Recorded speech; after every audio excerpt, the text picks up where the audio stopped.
먼저 우리가 이제 이런 임용 공부를 준비할 때 또는 어떤 일이든 뭐 할 때 두 가지에 대한 그 질문을 던져야 됩니다. 스스로. 무엇을 할 것이냐? 어떻게 할 것이냐? 다른 말로 바꾸면 무엇을에 해당하는 것은 내용입니다. 어떻게는 방법이다. 그럼 임용 준비라면 나는 임용 공부의 영역은 무엇이고 그 내용들은 뭐야? 어떤 내용들을 내가 공부해야 하지? 라고 하는 거에 대한 질문을 하셔야겠죠. 그걸 알고 계신 분도 계시고, 두 번째는 그 공부를 어떤 방법으로 할 것이냐, 어떻게 할 것이냐에 대한 큰 두 가지 질문들을 항상 머리에 염두에 두셔야 된다는 거.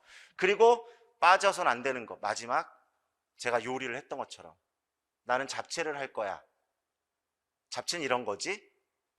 이런 방법이 있네. 1, 2, 3, 4 쭉 있네.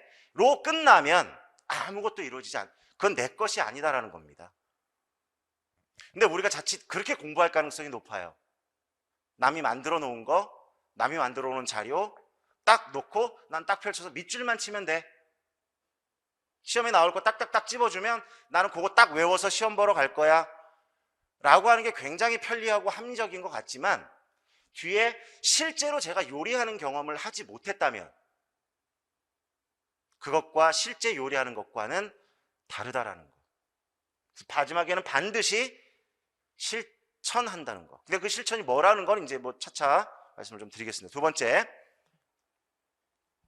또 연결되는 겁니다. 두 번째, 임용시험을 준비할 때 쉽고 간결한 공부, 쉽고 간결하게 밥상이 딱 차려져 있어서 나는 먹기만 하면 되는 공부라고 생각하시는 분들이 계십니다. 그거는 오해입니다. 왜 그러냐면 쉽고 너무 단순하고 간단할수록 깊이가 없죠. 진짜 내 거라고 보기 좀 어렵습니다. 복잡할 수 있어요. 내 공부가 굉장히 복잡한 것일 수도 있다는 전제를 내려야 된다는 거예요. 굉장히 많이 힘들고 아까도 말씀드렸지만 수많은 난관에 부딪힐 수 있다는 걸 반드시 상기하셔야 된다는 겁니다. 그 다음에 세 번째는 많은 분들이 이제 논의가 되고 있죠. 암기냐 이해냐. 임용은 암기야. 국교론 이론들 모두 암기해야 해. 교육과정 모두 암기하면 돼.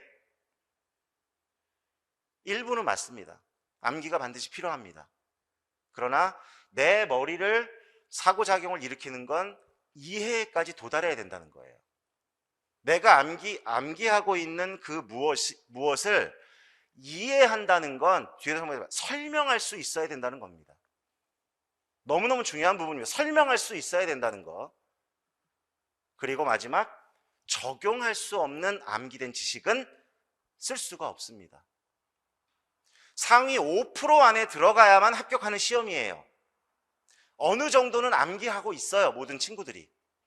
근데 잘 안 되는 건 이해해서 설명하는 것, 그 다음에 그걸 적용하는 것, 거기까지 나가야 한다는 겁니다. 그냥 밑주치고 이거예요, 이거 나와, 이거 나와, 이거 외워, 이거 시험에 나왔어 라고 짚어주는 게 굉장히 손쉽고 간편해 보이지만 실전에 가서 상위 5%, 우리 한 7천 명 정도 시험을 치죠. 그 중에 한 400명 정도가 합격을 합니다. 그럼 5% 내외예요, 전체 인원 중에서. 어떻게까지 우리의 능력을 발달시켜야 할 것인가에 대한 고민이 반드시 필요합니다.